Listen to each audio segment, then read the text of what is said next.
이 땅에 속하여 이 땅만 보다가 주님 손을 놓쳤습니다. 나는 나그네로 왔는데 왜 주저앉게 되었나. 나는 정직인데 언제부터 내 삶의 주인이 되어버렸나.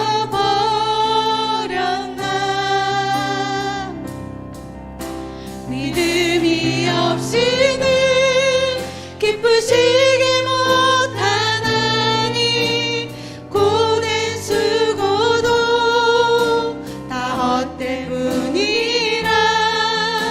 믿음이 없어서 무너진 삶의 모든 자리에 다시 주님을 기다립니다.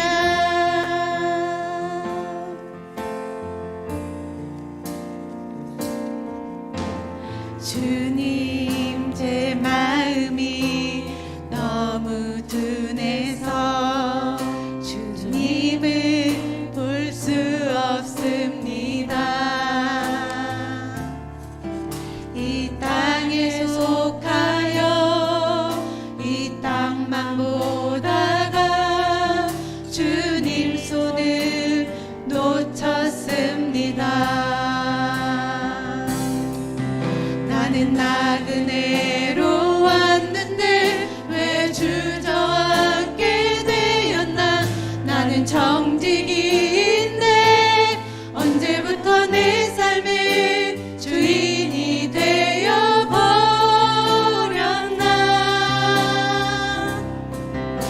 믿음이 없이는 기쁘시게 못하나니 고된 수고도 다 헛된 뿐이라.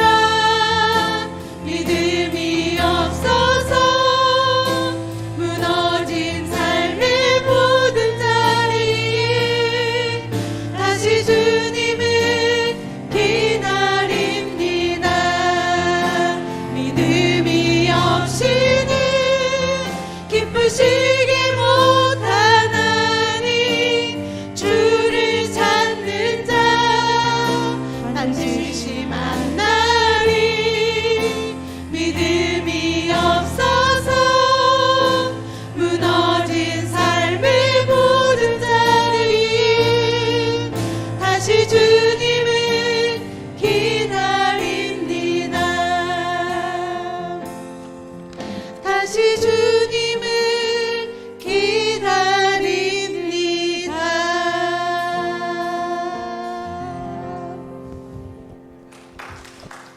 감사합니다. 어린이분 찬양해 주셔서 감사드립니다. 오늘 찬양팀 은혜로운 찬양 감사드리고 어린이부 특송해 주셔서 감사를 드립니다. 금요일 저녁에 주님 앞에 오신 여러분들에게 하나님께서 크신 은혜를 주실 줄 믿습니다. 우리 다 같이 하나님의 말씀 봉독하겠습니다. 룻기 3장 6절부터 18절 말씀까지 교독하겠습니다. 룻기 3장 13절 6절부터 18절까지 교독을 하겠습니다. 그가 타작 마당으로 내려가서 시어머니의 명령대로 다 하니라. 마음이 즐거워 보리단 덩이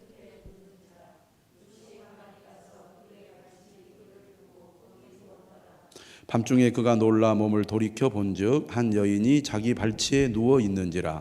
이르되 내가 누구냐 하니 대답하되 나는 당신의 여종 루시오니 당신의 옷자락을 펴 당신의 여종을 덮으소서. 이는 당신이 기업을 물을 자가 됨이니이다 하니. 그가 이르되 내 딸아 여호와께서 내게 복 주시기를 원하노라. 내가 가난하건 부하건 젊은 자를 따르지 아니하였으니 내가 베푼 인애가 처음보다 나중이 더하도다. 그리고 이제 내 딸아 두려워하지 말라. 내가 내 말대로 내게 다 행하리라. 내가 현숙한 여자인 줄을 나의 성읍 백성이 다 아느니라. 참으로 나는 기업을 물을 자이나 기업 물을 자로서 나보다 더 가까운 사람이 있으니 이 밤에 여기서 머무르라. 아침에 그가 기업 물을 자의 책임을 내게 이행하려 하면 좋으니 그가 그 기업 물을 자의 책임을 행할 것이니라.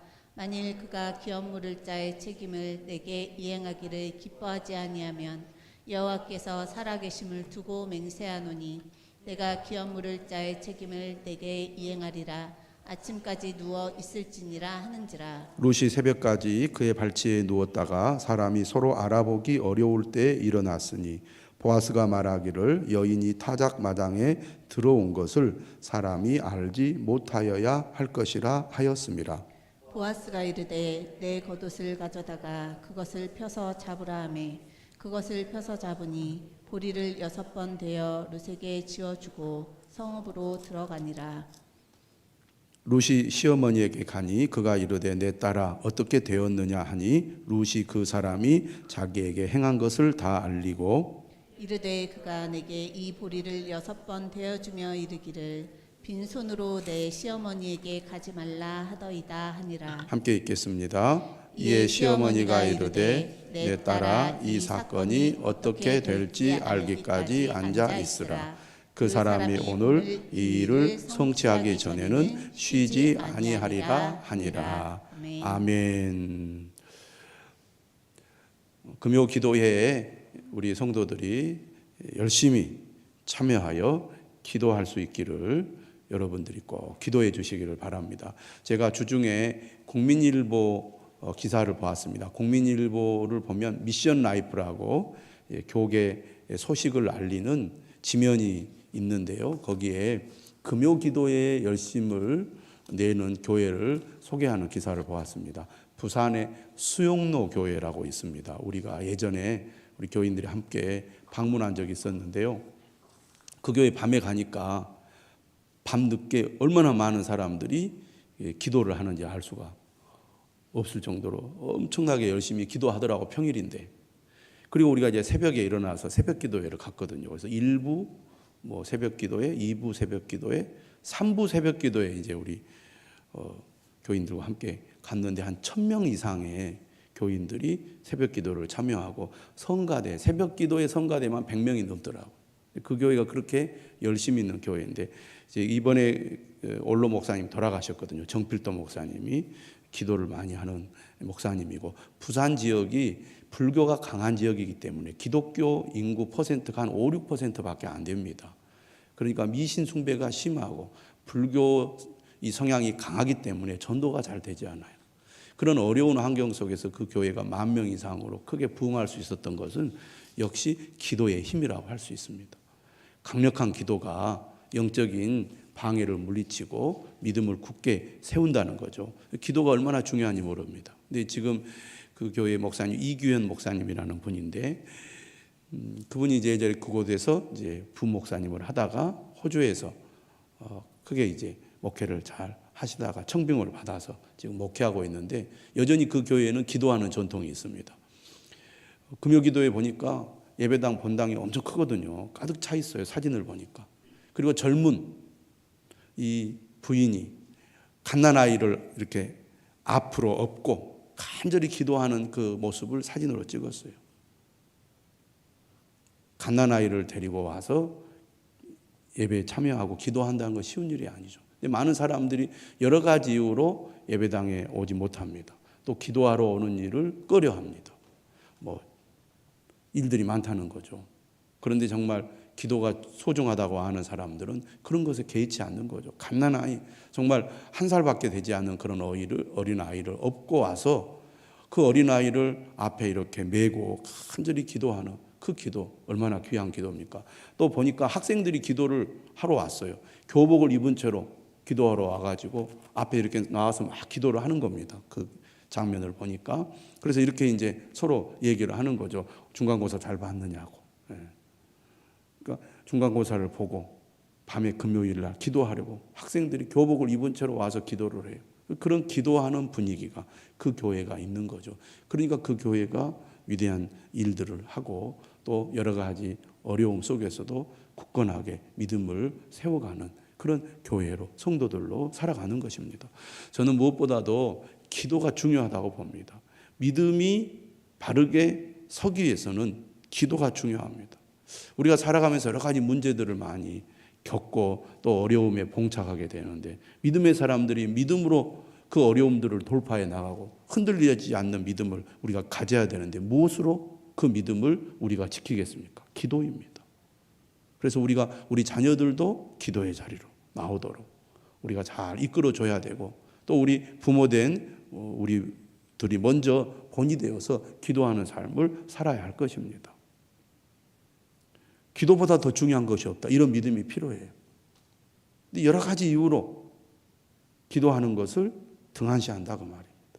그러면서도 믿어도 별것 없다 그러고, 믿어도 안 된다 그러고, 하나님 정말 살아계시느냐고, 하나님이 나를 사랑하시느냐고, 하나님이 나를 도와주시느냐고, 하나님이 나에게 응답하시느냐고, 그렇게 우리가 불평하고 원망할 때가 얼마나 많습니까? 여러분, 갈라디아서 분명히 말합니다. 심는 대로 거둔다는 거예요. 무엇을 심든지 그대로 거두는 겁니다. 그것이 세상의 원리입니다. 하나님이 만드신 자연의 법칙이고, 하나님께서 믿는 자들에게 역사하시는 축복의 원리다 그 말이에요. 그런데 많은 사람들이 예수를 믿으면서도 세상으로 나아가고, 세상의 것을 쫓아가고, 세상의 가치관을 가지고 세상의 방식대로 살아가요. 믿음의 사람들은 다르게 사는 사람입니다. 저는 무엇보다도 우리 성도들이 기도하는 일에 열심을 내야 한다고 보고, 기도하는 일에 우선순위를 둬야 한다고 믿습니다. 5월 달에 가정의 달입니다. 여러 가지 집안일도 있고 집안 모임도 있고 여러 가지 행사들도 많이 있을 겁니다. 다 우리가 해야 되겠죠. 그렇지만 예배하는 일, 기도하는 일을 결코 소홀히 해서는 안 된다는 것입니다. 자, 오늘 우리는 룻기 말씀을 함께 또 읽었습니다. 룻기 4장이지만 많은 이야기들이 그 안에 담겨져 있는데요. 룻기의 핵심 인물 세 사람을 꼽는다면, 첫째는 룻이고, 둘째는 나오미고, 셋째는 보아스입니다. 오늘은 보아스에 대해서 잠깐 말씀을 드리겠습니다. 기도해야 되니까 길게는 우리가 말씀을 드릴 수 없고 짧게 말씀을 드리려고 하는데, 그동안 우리가 룻기 말씀을 여러 차례 들었기 때문에 여러분들이 어느 정도 이 룻기의 이야기, 그 흐름을 이해하리라고 봅니다. 보아스의 이름이 제일 처음으로 등장하는 곳은 바로 2장 1절입니다. 엘리멜렉의 친족으로 유력한 자라고 그렇게 보아스를 소개하고 있습니다. 보아스라는 이름 자체가 유력한 자라는 뜻입니다. 그런데 엘리멜렉의 친족이라는 이 명칭이 붙어 있는 것을 통해서 볼 때 이 보아스와 룻이 앞으로 어떤 관계로 발전할 것인지를 우리가 어느 정도 예측을 할 수가 있는 것이죠. 그런데 이 보아스는 어떤 사람이었느냐? 제가 보아스의 믿음과 성품에 대해서 정리해서 말씀을 드린다면, 첫째, 보아스는 하나님의 인애, 하나님의 사랑을 실천한 사람입니다. 하나님의 인애와 사랑을 실천한 사람. 자, 하나님의 사랑과 인애를 히브리어로 헤세드라고 말씀을 드렸습니다. 하나님의 헤세드를 실천하는 사람. 어떤 사람이 하나님의 인애와 사랑, 자비를 실천하는 사람입니까?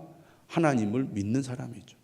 그는 하나님을 믿는 사람으로서 하나님의 말씀을 따라 하나님의 뜻을 실천하는 사람이었다는 것입니다. 다시 말하면 하나님의 인애를 실천하는 사람임을 알 수가 있습니다. 우리가 어디에서 그것을 확인할 수가 있느냐면요, 2장 12절을 보시기 바랍니다. 2장 12절에 이렇게 얘기합니다. 여호와께서 내가 행한 일에 보답하시기를 원하며 이스라엘의 하나님 여호와께서 그의 날개 아래 보호를 받으러 온 내게 온전한 상 주시기를 원하노라. 룻과 보아스가 만났습니다. 보아스가 엄청난 호의를 베풀어요. 룻이 깜짝 놀랍니다. 왜 나에게 이런 호의를 베푸는지. 그래서 보아스가 한 얘기입니다. 당신은 그러한 호의를 받을 만한 사람이라는 얘기를 하면서 오늘 이 12절 말씀을 통하여 보아스가 룻에게 하나님께서 당신에게 복 주시기를 원한다, 이 말을 하고 있습니다. 이 보아스의 표현은 보아스가 어떤 사람인지를 잘 보여줘요. 한마디로 말하면 하나님을 믿는 신실한 사람이라는 겁니다. 그러니까 하나님께서 룻과 같은 여인에게 반드시 복을 주실 것이다. 룻이 하나님의 은혜와 복을 반드시 받을 것이라는 확신이 있었어요. 그리고 보아스는 어떤 생각을 했다고 우리가 이 문맥을 통해서 이해할 수 있느냐면, 하나님께서 나에게 유력한 자가 되게 하신 것은 이처럼 룻과 같은 믿음의 사람들에게 하나님의 사랑과 자비를 실천하라고 나에게 이런 복을 주셨구나라고 보아스는 믿었다는 얘기입니다. 그래서 하나님을 믿는 신실한 사람으로서 하나님의 사랑을 삶 속에서 실천한 사람이 보아스라고 할 수가 있습니다. 여러분, 믿음은 항상 삶과 함께 가는 겁니다. 믿음과 삶은 동전의 양면입니다. 하나님을 사랑합니다, 하나님을 믿습니다라고 우리가 아무리 입으로 고백해도 삶이 따르지 않는다면 그 믿음은 진짜라고 말할 수가 없다는 거예요. 너무나 당연한 얘기입니다. 믿음은 반드시 삶으로 드러나게 되어 있습니다. 그것이 완벽하지 못하고 때로는 실수할 수도 있고 넘어질 수 있다 할지라도 반드시 믿음은 삶으로 나타나게 되어 있다, 그 말입니다. 하나님의 인애와 자비를 실천하는 사람이 누구냐? 보아스요. 그 보아스에게는 하나님을 향한 진실한 믿음이 있었다는 겁니다. 그가 하는 행동, 그가 하는 말을 통해서 우리는 알 수가 있는 것이죠. 우리도 보아스와 같은 사람이 되도록 힘써야 되겠습니다. 하나님의 인애와 자비를 실천하는 사람. 하나님이 왜 나를 구원해 주셨을까? 하나님께서 왜 나에게 복을 주셨을까? 하나님께서 왜 나에게 이러한 많은 은혜를 베풀어 주셨을까? 믿음의 사람으로서 하나님의 인애와 사랑과 자비를 실천하라고 나에게 복을 주셨다. 우리는 이 믿음을 가져야 될 줄로 믿습니다. 두 번째로, 이 보아스는 어떤 사람이었느냐? 다른 사람을 배려할 줄 아는 사람입니다. 배려. 사람은 그 본성이 자기중심적이잖아요. 은혜 받은 사람, 믿음의 사람, 하나님의 사랑을 품는 사람은 남을 배려할 줄 알아요.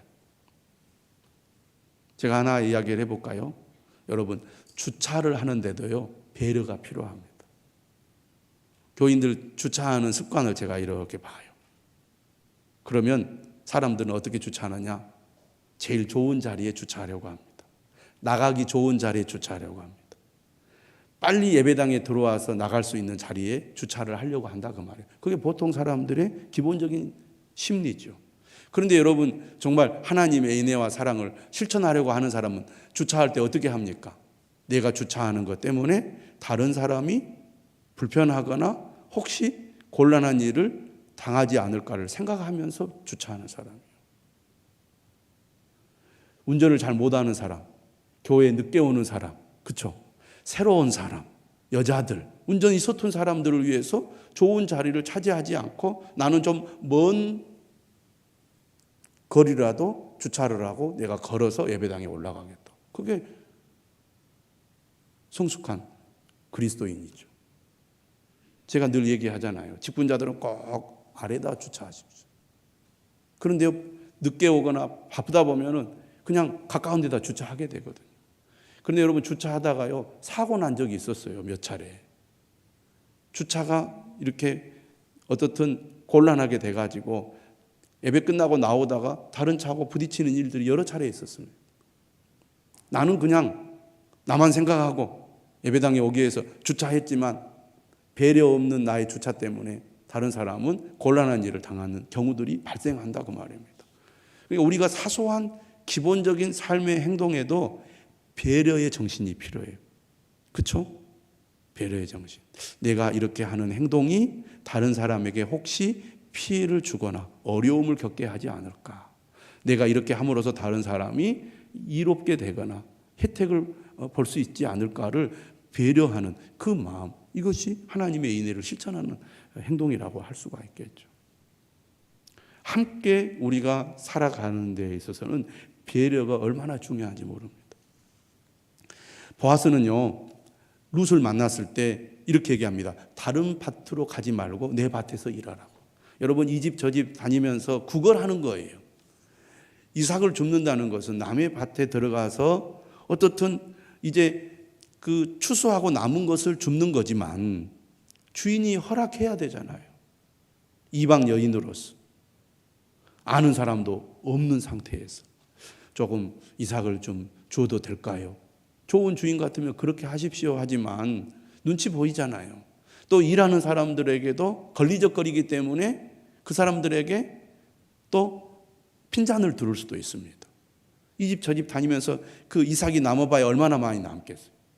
그러니까 정말 부지런하게 또 이 마음고생을 해가면서 이삭을 주어야 하니까 얼마나 힘들겠어요. 보아스는 그걸 안 거죠. 이 젊은 여인이, 이방인 여인이 이 집 저 집 다니면서 마음고생도 하고 사람들에게 또 꾸중도 듣고 책망도 들을 수 있지 않을까 걱정을 한 겁니다. 그러니 친척이기도 하고 그녀는 잘 몰랐지만 엘리멜렉의 친척으로서 이 사람을 내가 도와야 되겠다. 그러니 다른 데 가지 말고 여기서 계속 이삭을 주어라. 그렇게 합니다. 그리고 소년들에게 건드리지 말라고 하고 또 목이 마르거든 기로운 물을 마시라고 말합니다. 물이 귀한 곳이니까 일꾼들이 일하기 위해서 길러온 물을 그저 관계없는 이삭 주우러 온 여인이 먹을 수 있겠어요? 그런데 그만큼 그녀의 지금 상황을 잘 알고 그녀를 깊이 배려하는 그런 따뜻한 마음, 친절한 마음을 누가? 보아스는 가지고 있습니다. 특별히 어려운 상황에 있는 사람들을 배려해서 그 사람이 불편하지 않을까, 또 곤란하지 않을까, 이런 것들을 잘 살펴서 도우려고 하는 그런 마음을 우리도 가져야 될 줄로 믿습니다. 세 번째 보아스는 어떤 사람이었느냐? 환대하는 사람이었어요. 환대한다는 것, 이것은 정말 사람의 마음을 위로하고 격려하고 따뜻하게 해주죠. 얼마나 외롭고 힘든 낯선 나라에서의 삶이었겠습니까? 그런데 오늘 본문에 보면 보아스가 무엇을 합니까? 보아스가 이 룻을 식사 자리에 초대합니다. 그러니까 우리가 환대하는 매우 중요한 방법 중에 하나는 바로 식사의 자리에 초대하는 것이죠. 기독교 전통에는 이러한 식사의 자리에 초대하는 아름다운 문화가 있습니다. 지금도 마찬가지죠.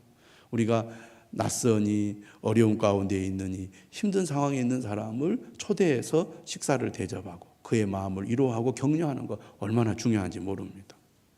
오늘 2장 14절에 보면은 식사할 때 보아스가 룻을 초대를 하죠. 그래서 볶은 곡식을 주고 또 그 떡 조각을 초에 찍어 먹을 수 있도록 배려해 줍니다. 그래서 그녀가 얼마나 배불리 먹었느냐면 이렇게 되어 있어요. 룻이 배불리 먹고 남았더라. 그의 환대는 인색한 환대가 아니었어요. 매우 풍성한 환대를 베풉니다.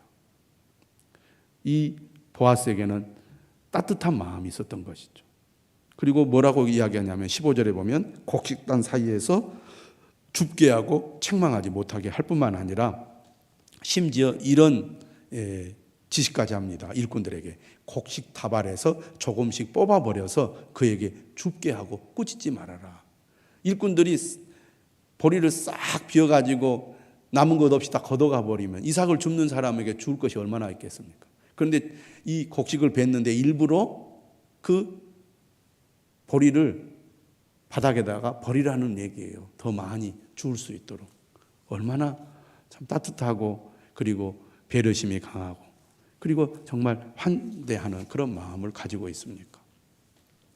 3장에 가보면 보리 타작을 할 때 어머니 나오미의 뜻을 따라서 몰래 이 보아스에게 접근을 합니다. 목적은 바로 청혼을 하기 위해서죠.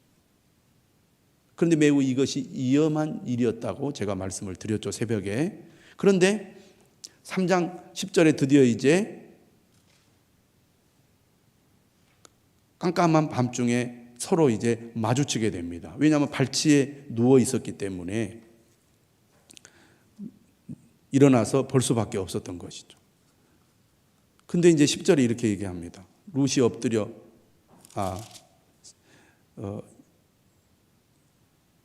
그가 이르되 내 딸아 여호와께서 내게 복 주시기를 원하노라. 내가 가난하건 부하건 젊은 자를 따르지 아니하였으니 네가 베푼 인애가 처음보다 나중이 더하도다. 이 보아스는 유력한 자로서 거들먹거리거나 우월감을 가지고 남을 이렇게 무시하는 사람이 아니었어요. 특히 어려운 사람들의 마음을 잘 헤아리고 그의 마음에 상처가 되지 않도록 배려하는 그런 마음을 가진 사람이었죠. 그러니까 힘이 있을수록 더 내가 능력이 있을수록 겸손한 마음을 가지고 상대방을 인격적으로 대하는 태도를 우리가 꼭 가져야 되겠습니다. 근데 사람이 그렇지 않거든요. 일반적으로 돈이 있거나 지위가 있거나 지식이 있거나 힘이 있으면 자기도 모르는 사이에 교만해지고 우월감을 가지고 자기보다 못한 사람들을 약간 멸시하거나 무시하는 그런 태도를 취하기가 쉬운데 그렇지 않았어요. 뿐만 아니라 룻이 자기에게 청혼을 했을 때 3장 10절에 보면 그 룻의 그 행동에 대해서 매우 감동하고 감사하는 마음을 가졌어요. 그게 방금 제가 읽어드린 10절의 말씀입니다. 네가 가난하건 부하건 젊은 자를 따르지 아니하였으니 네가 베푼 인애가 처음보다 더 나중이 더하도다. 그러니까 이렇게 감사할 줄 알고 감동할 줄 아는 마음을 가졌다는 것은 그만큼 보아스의 마음이 순수하다는 것이고 겸손하다는 것을 말합니다. 뿐만 아니라 보아스는 어떤 사람이었느냐? 책임감 있는 사람이었어요. 신실한 사람이었습니다. 11절 이렇게 얘기하죠. 그리고 이제 내 딸아 두려워하지 말라. 내가 네 말대로 네게 다 행하리라. 네가 현숙한 여자인 줄을 나의 백성이 나의 성읍 백성이 다 아느니라. 이 여자의 청혼을 그가 받아들입니다. 왜냐하면 룻은 기업 물을 자를 통하여 결혼하지 않고는 그의 남편 그리고 어머니의 재산을 상속받을 수가 없었기 때문입니다. 당시 법이 그랬어요. 그래서 그 남편의 기업을 계속 상속받으려면 반드시 친척과의 결혼이 필요했거든요.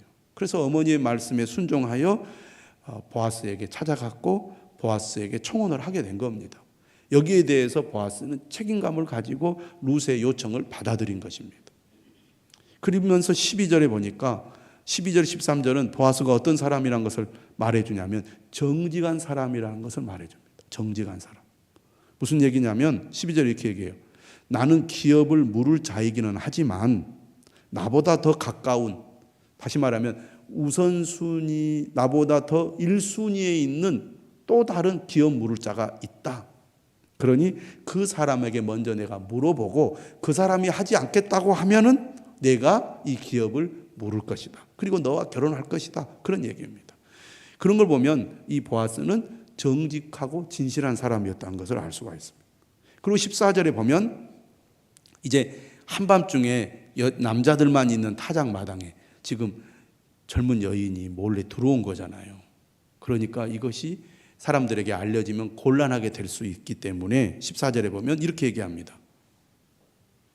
룻이 새벽까지 그의 발치에 누웠다가 사람이 서로 알아보기 어려울 때 일어났으니 보아스가 말하기를 여인이 타작 마당에 들어온 것을 사람이 알지 못하여야 할 것이라 하였습니다. 그러니까 매우 신중하고 사려 깊은 사람이에요. 곤란한 일을 겪지 않도록 배려하는 마음이 있었습니다. 우리가 신약 성경에 보면 누가 그랬습니까? 요셉이 그랬죠. 자기 약혼녀가 임신했다는 소식을 들었을 때 조용히 파혼하라고 했습니다. 사려 깊은 행동이죠. 근데 오늘 보아스도 그런 사람이었습니다. 그리고 15절에 이렇게 말합니다. 네 겉옷을 가져다가 그것을 펴서 잡으라. 그러자 보아스가 어떻게 합니까? 보리를 6번 대어 룻에게 쥐어주고 성읍으로 들어가게 했습니다. 그러니까 이 보아스는 사람이 기본적으로 베풀고 섬기는 것을 잘하는 사람이에요. 그러니까 우리가 본받아야 될 매우 소중한 성품을 가지고 있는 사람이 바로 보아스라고 하겠습니다. 오늘 우리도 이런 사람이 되도록 힘써야 되겠고 우리의 남편, 우리의 자녀들이 보아스와 같은 믿음의 성품을 가질 수 있도록 기도해야 될 줄로 믿습니다. 그는 유력한 자, 다시 말하면 매우 부유한 자였지만 하나님의 인애, 사랑, 자비를 실천하는 사람이었습니다. 배려하는 사람이었고 환대하는 사람이었고 감사할 줄 아는 겸손한 사람이었고 신실하며 책임감이 있었고 정직하고 진실했으며 신중하고 사려 깊었을 뿐만 아니라 베풀고 섬기는 것을 즐거워하는 사람이었습니다. 오늘 우리도 이러한 사람이 될 수 있기를 기도할 수 있기를 바랍니다. 우리 자녀들이 또 우리의 가족들이 이런 보아스와 같은 믿음의 사람들이 될 수 있도록 기도해 주시기를 바랍니다.